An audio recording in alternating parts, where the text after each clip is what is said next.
Today we have a special ghost story for you, as told by our own Angelica. It's The Doll's Ghost. Enter a world of enchantment, of enlightenment, Meg's magical mansion. Hello everyone, it's Angelica, everybody's favorite doll. I was the very first doll here at the Magical Mansion, but of course some other dolls have come along since then. We have the lovely Bianca, and of course there's Clarice, and the adorable little Alphabet. We do love playing dolls here at the Magical Mansion, so of course it would make sense that I would be the one to come today to read this fabulous Victorian ghost story to you, because it's all about a ghost doll. This story, it comes to us from the book Wandering Ghosts, and it was written by F. Marion Crawford. And this book was published in 1894. So this is a classic Victorian ghost tale. So sit back, relax, and I'm going to read for you The Doll's Ghost. It was a terrible accident, and for one moment the splendid machinery of Cranston House got out of gear and stood still. The butler emerged from the retirement in which he spent his elegant leisure. Two grooms of the chamber appeared simultaneously from opposite directions.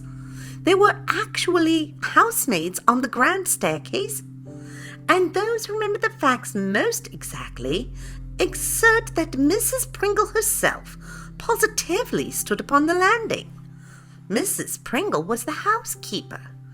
As for the head nurse, the under nurse, and the nursery maid, their feelings cannot be described. The head nurse laid one hand upon the polished marble balustrade and stared stupidly before her. The under nurse stood rigid and pale, leaning against the polished marble wall, and the nursery maid collapsed and sat down upon the polished marble step just beyond the limits of the velvet carpet, and frankly burst into tears.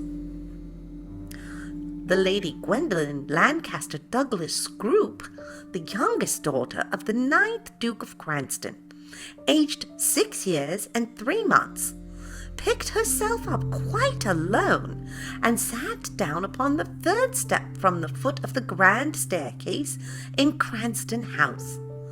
"Oh!" ejaculated the butler, and he disappeared again. "Ah!" responded the grooms of the chamber as they also went away. "It's only that doll," Mrs. Pringle was distinctly heard to say in a tone of contempt. The under nurse heard her say it. Then the 3 nurses gathered round Lady Gwendolen and patted her and gave her unhealthy things out of their pockets, and hurried her out of Cranston House as fast as they could, lest it should be found out upstairs that they had allowed Lady Gwendolen Lancaster Douglas Scroop to tumble down the grand staircase with her doll in her arms. And as the doll was very badly broken, the nursery maid carried it with the pieces, wrapped up in Lady Gwendolen's little cloak. It was not far to Hyde Park, and when they had reached a quiet place, they took means to find out that Lady Gwendolen had no bruises, for the carpet was very thick and soft, and there was thick stuff under it to make it softer.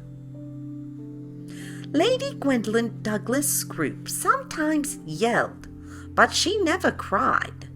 It was because she had yelled that the nurse had allowed her to go downstairs alone with Nina, the doll, under one arm, while she steadied herself on the other hand with the balustrade, and trod upon the polished marble steps down beyond the edge of the carpet, So she had fallen, and Nina had come to grief.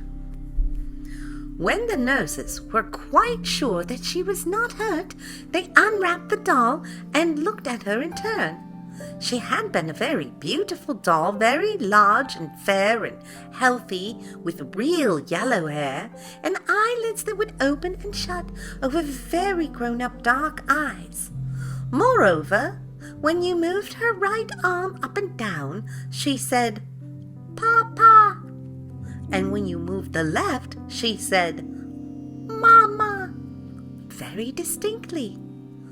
"I heard her say Pa when she fell," said the undernurse, who heard everything. "But she ought to have said Papa." "That's because her arm went up when she hit the step," said the head nurse. "She'll say the other Pa when I put it down again."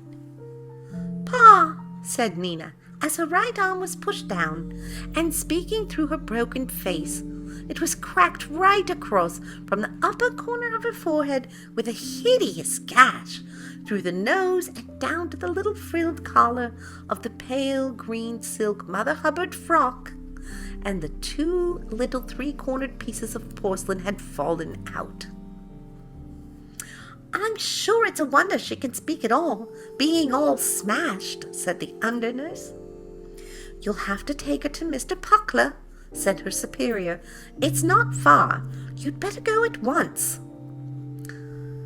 Lady Gwendolen was occupied in digging a hole in the ground with a little spade and paid no attention to the nurses. "What are you doing?" inquired the nursery maid, looking on. "Nina's dead, and I'm digging her a grave," replied her ladyship thoughtfully. "Oh, she'll come to life again all right," said the nursery maid. The undernurse wrapped Nina up again and departed. Fortunately, a kind soldier with very long legs and a very small cap happened to be there, and as he had nothing to do, he offered to see the undernurse safely to Mr. Puckler's and back. Mr. Bernard Puckler and his little daughter lived in a little house in a little alley which led out of a quiet little street not very far from Belgrave Square. He was the great doll doctor, and his extensive practice lay in the most aristocratic quarter. He mended dolls of all sizes and ages, boy dolls and girl dolls, baby dolls in long clothes and grown-up dolls in fashionable clothes, talking dolls and dumb dolls, those that had their eyes shut when they lay down, and those whose eyes had to be shut for them by means of a mysterious wire. His daughter Elsa was only just over 12 years old, but she was already very clever at mending dolls' clothes and at doing their hair, which is harder than you might think, though the dolls sit quite still while it's being done. Mr. Puckler had originally been a German, but he had dissolved his nationality in the ocean of London many years ago. Like a great many foreigners, he still had 1 or 2 German friends, however, who came on a Saturday evening and smoked with him and played piquet or scat with him for farthing points, and called him Herr Doctor, which seemed to please Mr. Puckler very much. He looked older than he was, for his beard was rather long and ragged, his hair was grizzled and thin, and he wore horn-rimmed spectacles. As for Elsa, she was a thin, pale child, very quiet and neat, with dark eyes and brown hair that was plaited down her back and tied with a bit of black ribbon. She mended the dolls' clothes and took the dolls back to their homes when they were quite strong again. The house was a little one, but too big for the 2 people who lived in it. There was a small sitting room on the street, and the workshop was at the back. And there were 3 rooms upstairs, but the father and daughter lived most of their time in the workshop because they were generally at work, even in the evenings. Mr. Puckler laid Nina on the table and looked at her for a long time, till the tears began to fill his eyes behind the horn-rimmed spectacles. He was a very susceptible man, And he often fell in love with the dolls he mended and found it hard to part with them when they had smiled at him for a few days. And they were real little people to him, with characters and thoughts and feelings of their own.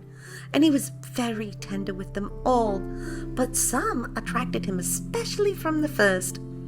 And when they were brought to him maimed and injured, their state seemed so pitiful to him that tears came easily. You must remember that he had lived among dolls during a great part of his life and understood them. "How do you know that they feel nothing?" he went on to say to Elsa. "You must be gentle with them. It costs nothing to be kind to the little beings, and perhaps it makes a difference to them."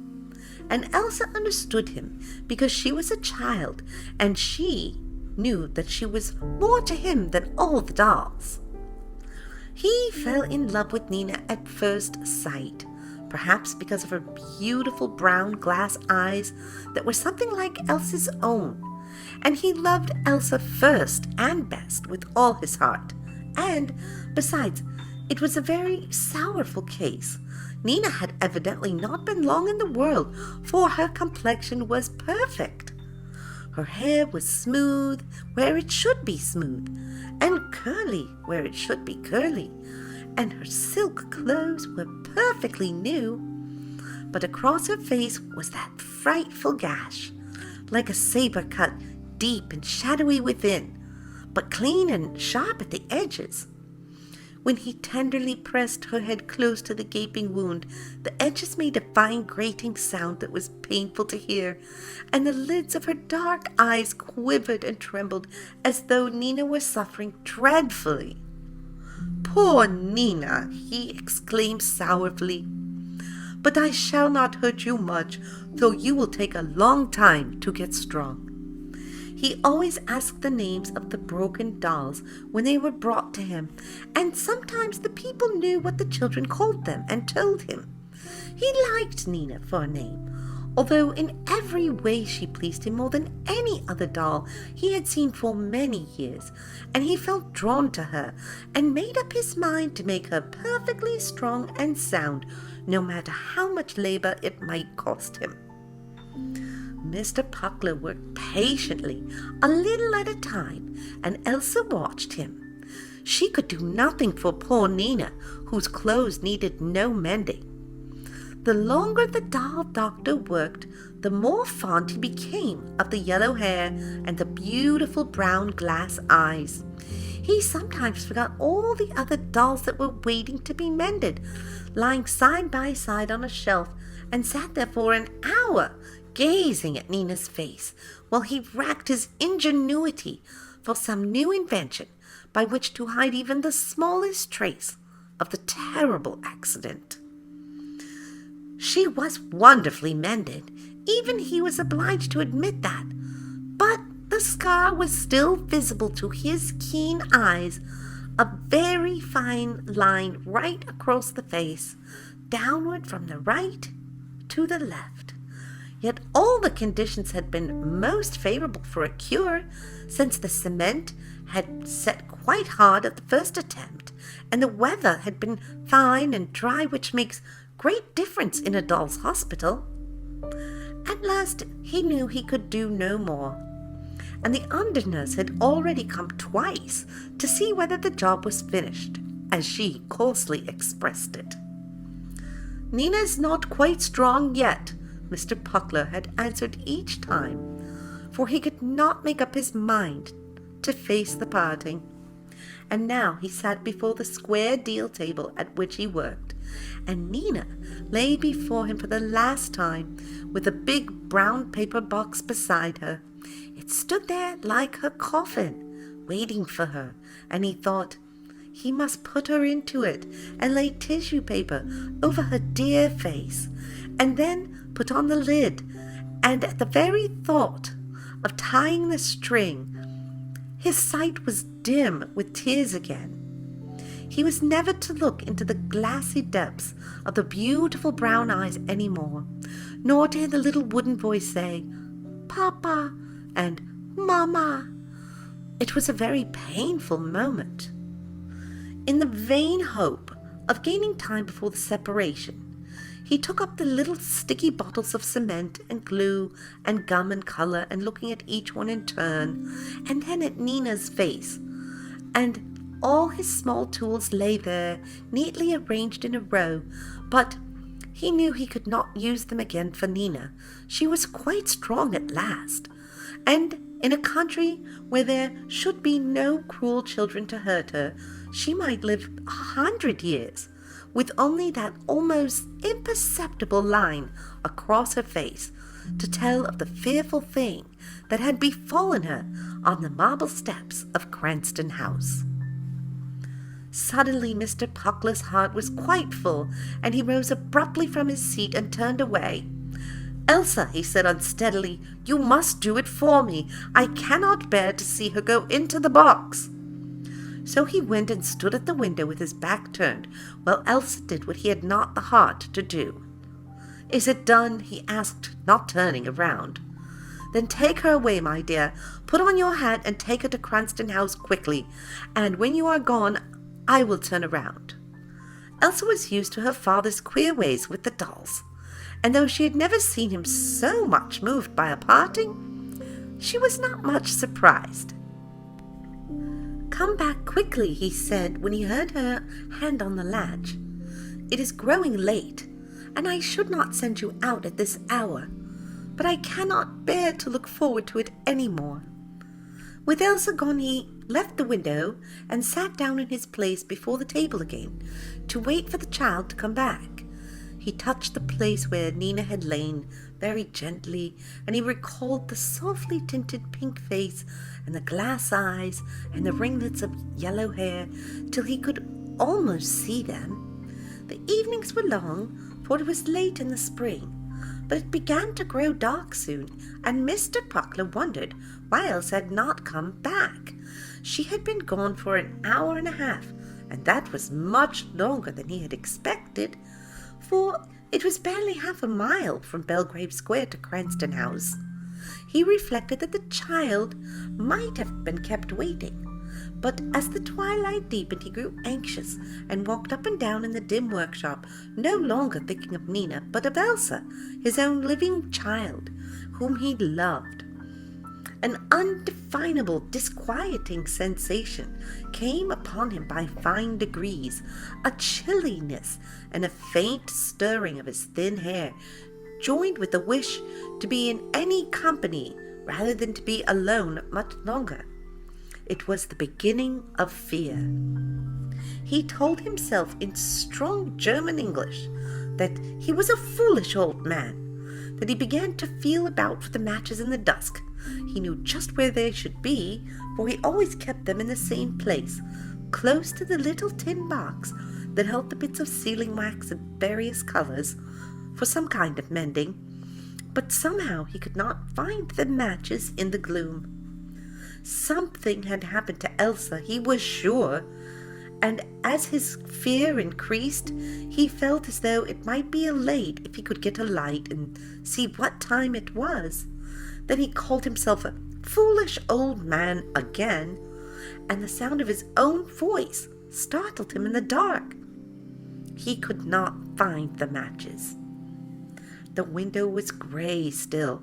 He might see what time it was if he went close to it, and he could go and get the matches out of the cupboard afterwards. He stood back from the table to get out of the way of the chair and began to cross the board floor.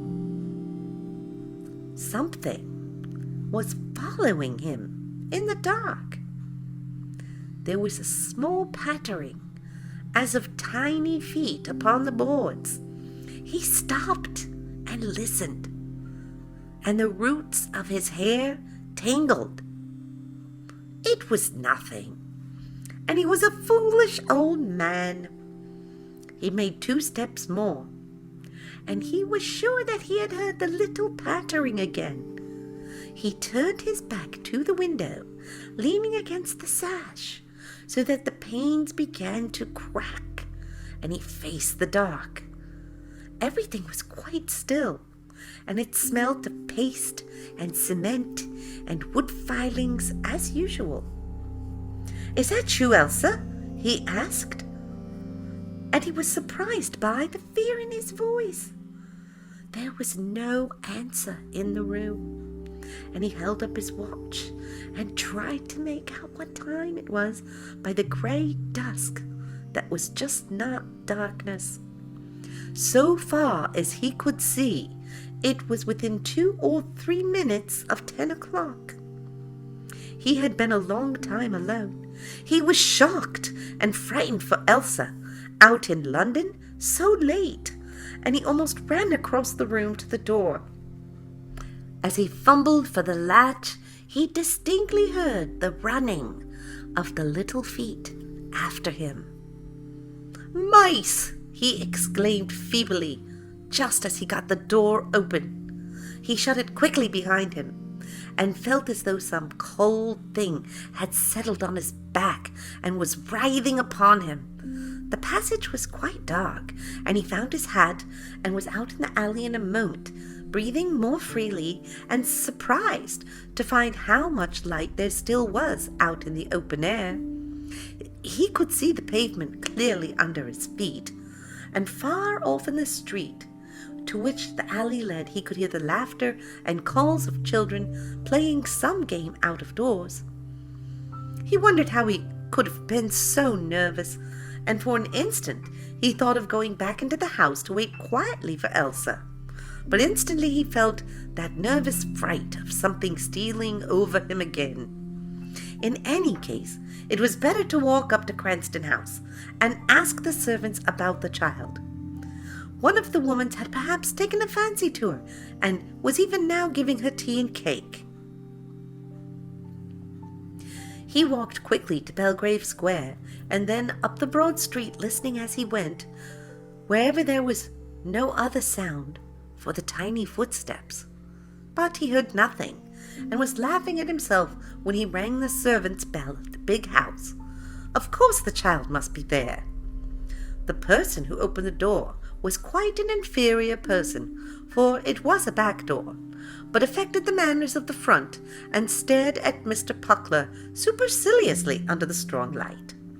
No little girl had been seen, and he knew nothing about no dolls. "She's my little girl," said Mr. Puckler tremulously, for all his anxiety was returning tenfold, "and I am afraid something has happened." The inferior person said rudely that nothing could have happened to her in that house because she had not been there, which was a jolly good reason why. And Mr. Puckler was obliged to admit that the man ought to know, as it was his business to keep the door and let people in. He wished to be allowed to speak to the under-nurse who knew him, but the man was ruder than ever and finally shut the door in his face. When the doll doctor was alone in the street, he steadied himself by the railing, for he felt as though he were breaking in two, just as some dolls break, in the middle of the backbone. Presently he knew that he must be doing something to find Elsa, and that gave him strength.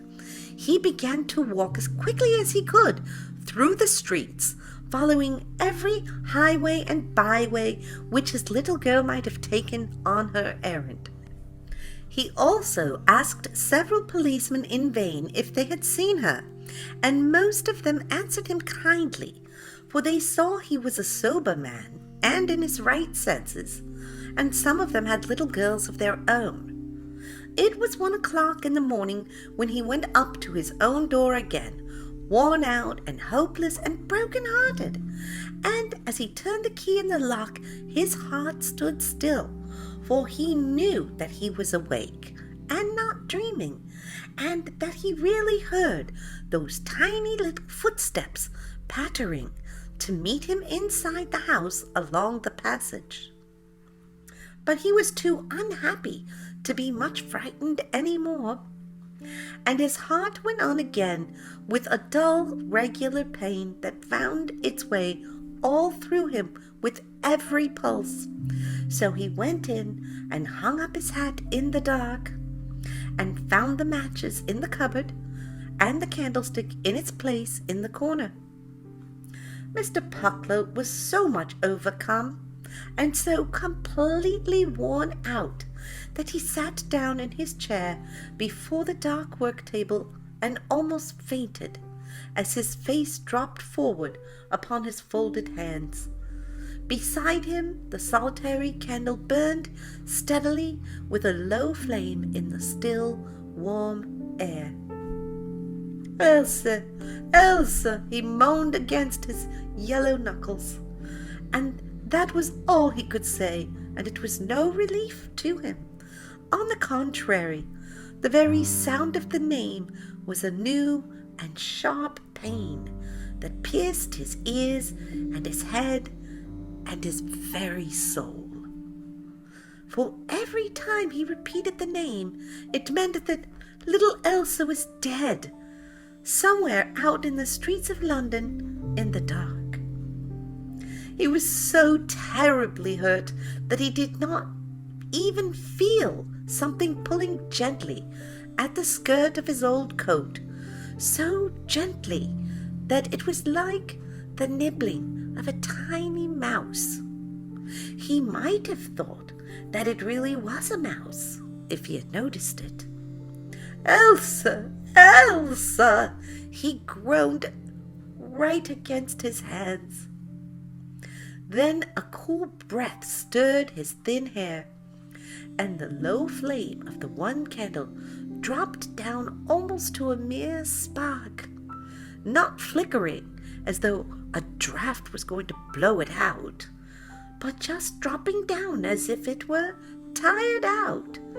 Mr. Puckler felt his hands stiffening with fright under his face, and there was a faint rustling sound, like some small silk thing blown in a gentle breeze.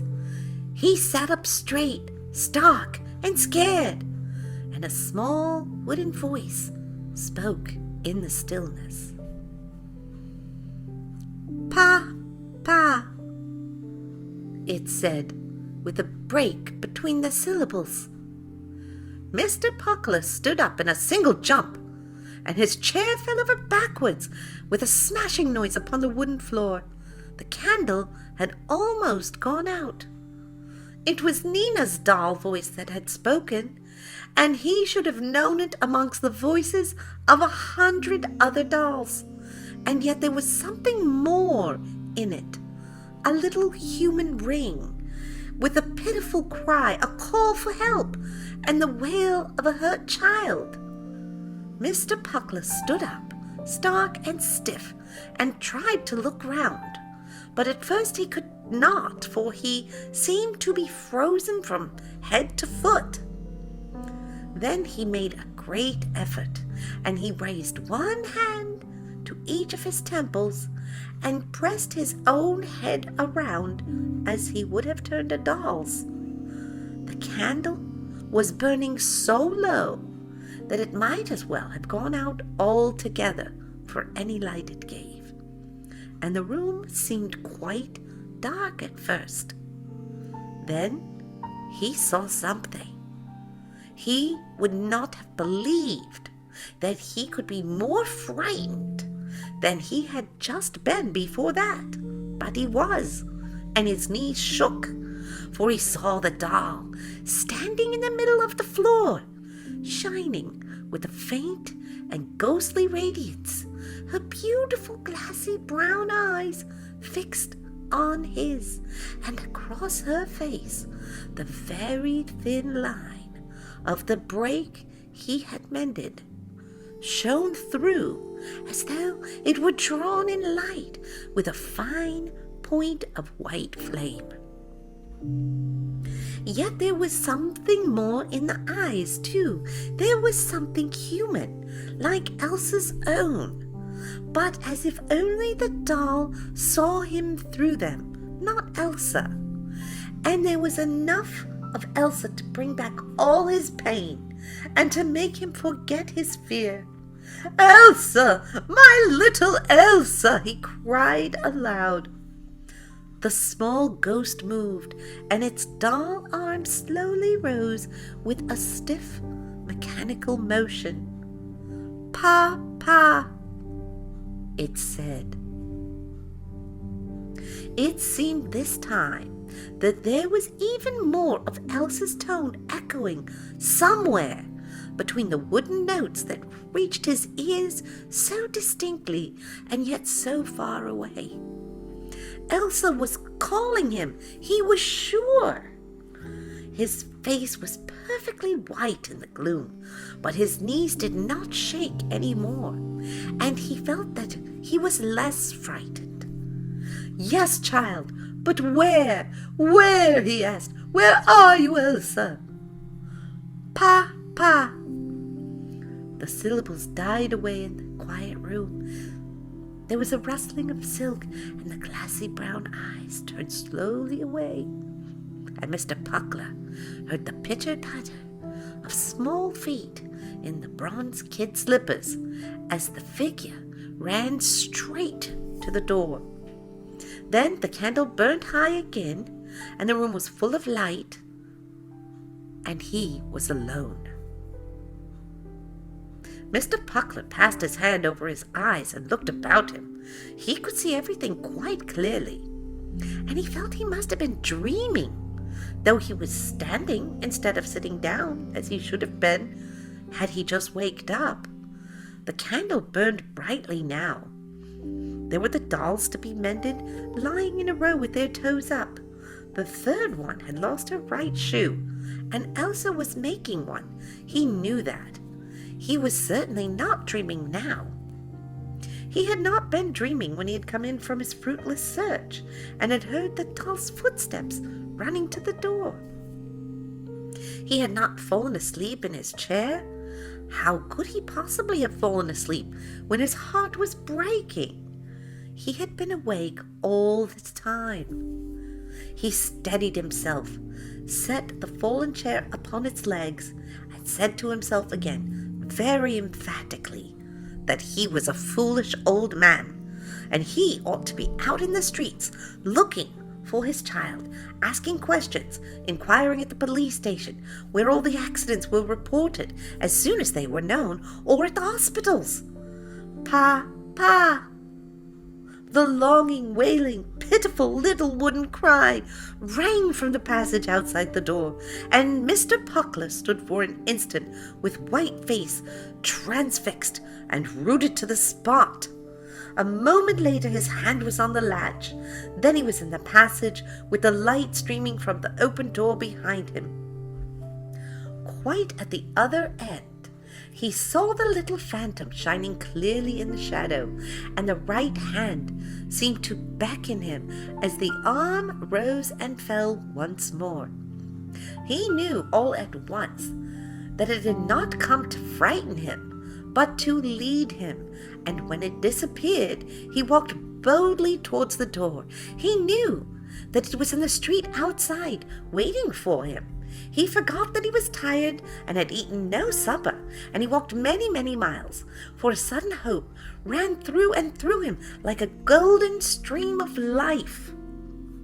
And sure enough, at the corner of the alley, at the corner of the street, and out in Belgrave Square, he saw the small ghost flitting before him.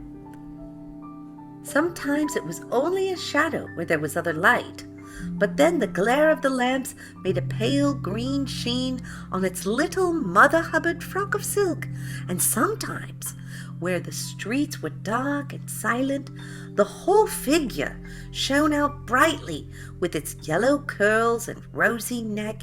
It seemed to trot along like a tiny child, and Mr. Puckler could almost hear the pattering of the bronze kid slippers on the pavement as it ran.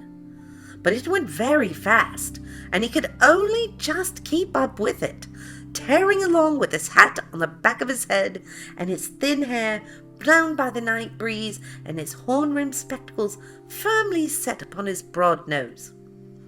On and on he went, and he had no idea where he was. He did not even care, for he knew certainly that he was going the right way. Then at last, in a wide, quiet street, he was standing before a big, sober-looking door that had 2 lamps on each side of it and a polished brass bell handle, which he pulled. And just inside, when the door was opened in the bright light, there was the little shadow and the pale green sheen of the little silk dress. And once more the small cry came to his ears, less pitiful, more longing. "Papa!" The shadow turned suddenly bright, and out of the brightness the beautiful brown glass eyes were turned up happily to his, with the rosy mouth smiled so divinely that the phantom doll looked almost like a little angel just then. "A little girl was brought in soon after 10 o'clock, said the quiet door of the hospital doorkeeper. "I think they thought she was only stunned. She was holding a big brown paper box against her, and they could not get it out of her arms.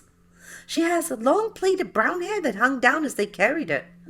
"She is my little girl," said Mr. Puckler, but he hardly heard his own voice.